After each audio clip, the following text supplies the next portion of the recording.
So first, I'm just going to introduce some representatives from Miles for Peace.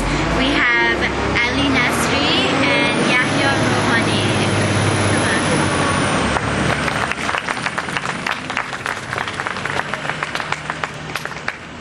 Hi, first and foremost, we would like to thank you for your kindness, for hospitality, and having us here to speak with you. Ladies and gentlemen, I first would like to talk about why this issue is important to us and why we set about doing it, and then I would like to invite Mr. Nasri to talk about how we're going to set about trying to make a change. We firmly believe that democracy and justice can mature only in peace and stability. That is the foundation of our belief. Even the threat of violence does untold damage to grassroots social movements, be it democratic, feminist, or human rights groups.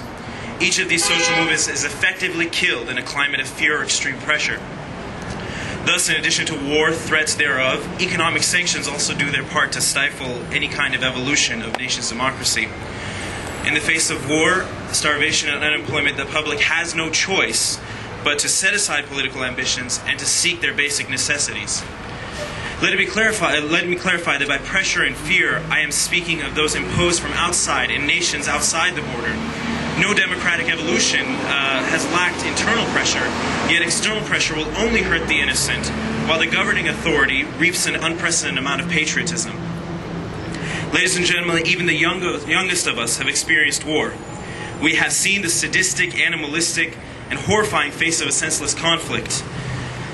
Furthermore, to this day, people in Iran pay the price of chemical warfare outside of our borders. Children, women, even foreign soldiers have to endure the horrifying effects of depleted uranium and other toxic substances. Are we to believe that these radioactive dusts, no borders, no ethnicity, no religion or nationality?